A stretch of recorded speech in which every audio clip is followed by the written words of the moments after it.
Heart break, மனசே சுக்கு நூற உடஞ்சு போகிற நொடி எதனால வேணா வரலாம், எந்த வயசுல கூட வரலாம். ஒவ்வொரு வயசுல ஒவ்வொரு காரணம். ஆனா எந்த வயசா இருந்தாலும் எந்த காரணமா இருந்தாலும் அதை சமாளிக்கிறது எப்படி? இந்த வீடியோல பார்ட் 1, 40 to 45 இயர்ஸ்ல கண்டிப்பா எல்லாருக்குமே ஒரு விதமான ஹார்ட் பிரேக் இருக்கும். அது ஃபேமிலி மெம்பர்ஸ்னால, இல்லை ஃப்ரெண்ட்ஸ்னால, ரிலேட்டிவ்ஸ்னால, இல்லை குழந்தைங்களோட படிப்புனால, ஏதோ ஒரு விஷயத்துல நம்ம மனசு உடைஞ்சு போயிருந்தா இந்த வீடியோ உங்களுக்காக. முதல்ல ஹார்ட் பிரேக்னால வர எமோஷன், த ஃபீலிங். ஓன அழறதாகட்டும், என்ன பண்றதுனே தெரியாதாகட்டும், உடம்பெல்லாம் ஒரே வலியாகட்டும், நிதானமை இழக்கிறதாகட்டும், என்னவாகட்டும், அந்த வலியை டிஸ்கிரைப் பண்ண முடியாது. அவ்வளோ பெயின் அந்த நேரத்தில் அனுபவிக்கும்.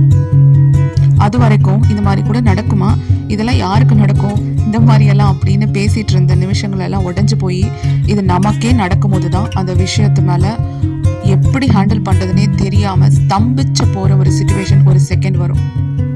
முக்கியமாக 40லேருந்து 45 வயசுக்குள்ள கிட்டத்தட்ட ஒரு பாதி கிணறு தாண்டின நிலைமையில வாழ்க்கையில நம்ம ஒரு பாதை அப்படின்னுட்டு மனசுல நினைச்சுக்கிட்டு நடந்து வந்திருக்கும் போது பாதி வழியில எல்லாமே கையை விட்டு போன மாதிரி நடுக்கடல்ல நின்று கை தூக்கி விட யாருமே இல்லாத ஒரு சிச்சுவேஷன். என்ன பண்ணுவோம் நம்ம? அந்த சூழ்நிலையை நான் விவரிக்கிறேன்.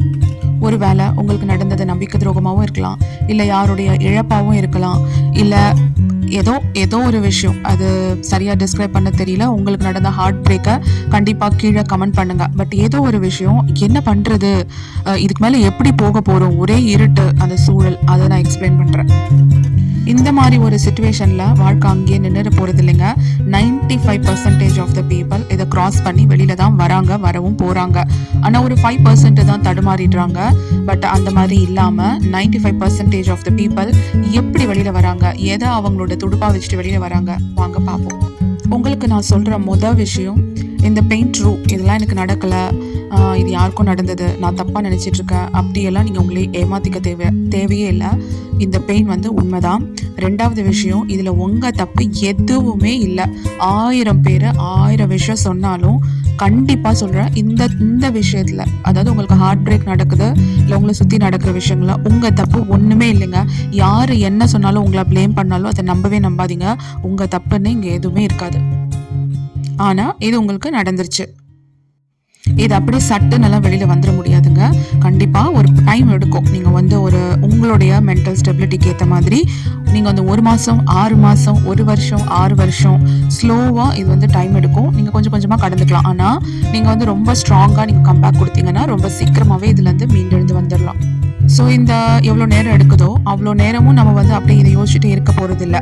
இந்த first few months or few days அவ்வளோதான், ரொம்ப சீரியஸாக ரொம்ப பீக்கில் அந்த விஷயம் இருக்கும். அதை கம்ப்ளீட்டாக கோ த்ரூ பண்ணுங்கள், அதில் எந்த தப்பும் கிடையாது.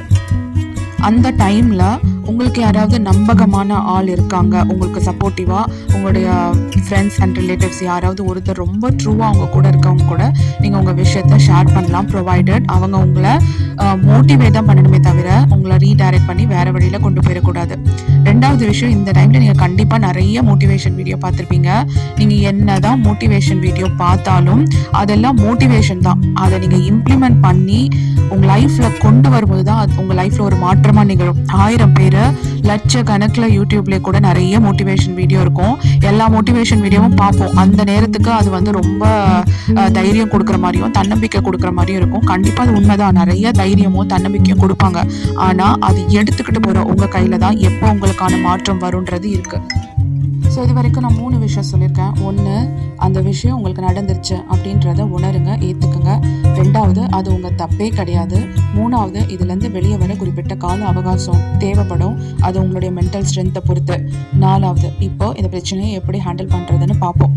கண்டிப்பாக இந்த இடத்துல நமக்குன்னு ஒரு வாழ்க்கை இருக்கு, அது என்ன அப்படின்றத யோசிச்சு தேடணும். இது வரைக்கும் ஒரு வாழ்க்கை வாழ்ந்திருப்பீங்க.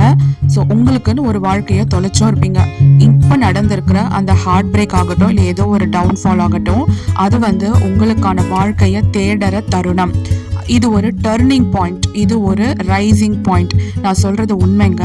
எந்த இடத்துல ஒரு ஹார்ட் பிரேக்கோ இல்லைனா ஒரு டவுன்ஃபாலோ இல்லை ஒரு ரெட் கார்டோ கிடைக்குதுன்னா அந்த இடத்துல இருந்து உங்க வாழ்க்கை மாற போகுது.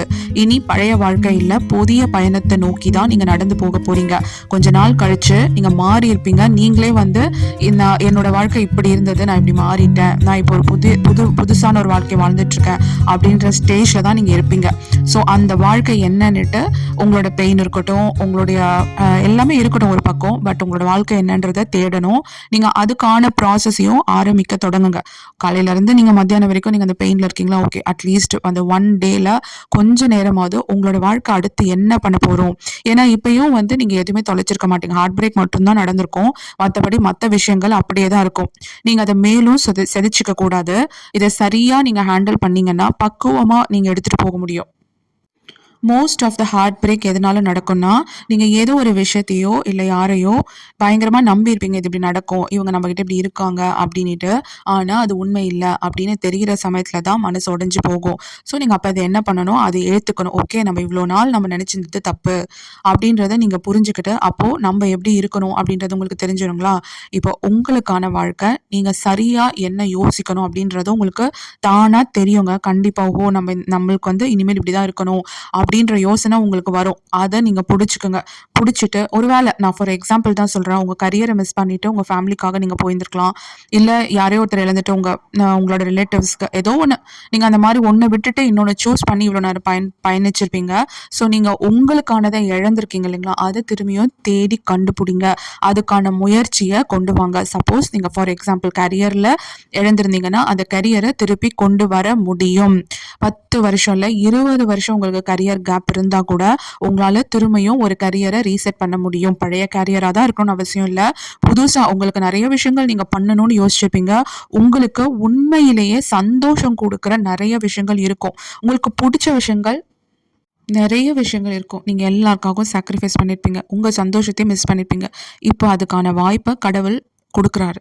ஸோ உங்களுக்கு பிடிச்ச விஷயங்கள் செய்யறதுக்கும் உங்களுக்கான வாழ்க்கையை வாழ்றதுக்கும் நேரம் இதுதாங்க. திரும்பி தூசி தட்டி எடுத்து உங்க பேர் எழுதி உங்களுடைய வாழ்க்கைய முதல் பக்கத்தை எழுத ஆரம்பிங்க. ட்ரஸ்ட் மீ, உங்களோட லைஃப் இங்க பிகின் ஆகுது. உடனே நடந்துருமான்னு கேட்டா கண்டிப்பா ஒரு வருஷத்துக்குள்ள மாற்றம் உருவாகிடும். அண்ட் உங்களோட முயற்சி என்னவா இருக்கணும்னா, நீங்க இப்போ ஒரு ஃப்ரஸ்ட்ரேஷன்லயோ ஒரு பயங்கரமான அழுத்தத்திலயோ இருக்கீங்க இல்லைங்களா, அந்த எனர்ஜியை முதல்ல பீஸ் ஆஃப் மைண்ட் கொண்டு வாங்க. எப்படிங்க இவ்வளோ ப்ரெஷர்ல பீஸ் ஆஃப் மைண்ட்ல வரும் அப்படின்னா, அமைதியா இருங்க. மூச்சு வந்து நல்லா ஒரு 16 டைம்ஸ் நீங்க வந்து பிரீத் இன் பிரீத் அவுட். நிறைய வந்து விபாசனா அந்த மாதிரி நிறைய மெடிடேஷன் டெக்னிக்ஸ் இருக்கு. இதுல ரொம்ப பேசிக்ஸ் வந்து பிரீதிங் டெக்னிக். கண்டிப்பா ட்ரை பண்ணி பாருங்க. ஒரு இடத்துல அமைதியா உட்காந்து சமணம் போட்டு உட்காந்து முதுகு தண்டு நேரா வச்சு மூச்சை இழுத்து விடுங்க. நல்ல ஒரு 16 தடவை மூச்சை இழுத்து விடுங்க. இல்லை நிறைய ப்ராக்டிஸ் செஷன்ஸ்லாம் இருக்கு, நீங்க பார்க்கலாம். அந்த மாதிரி நீங்க செஞ்சீங்கன்னா உங்க மைண்ட் வந்து காம் டவுன் ஆகும். அப்படி காம் டவுன் ஆன அப்புறம் தான் இந்த பிரபஞ்சம் உங்ககிட்ட பேச ஆரம்பிக்கும். வீடியோ பிடிச்சிருந்தா மறக்காம லைக் பண்ணி சப்ஸ்கிரைப் பண்ணுங்க. அடுத்த வீடியோவில் இன்னும் நிறைய பேசுவோம் இதே விஷயத்த பார்ட் 2.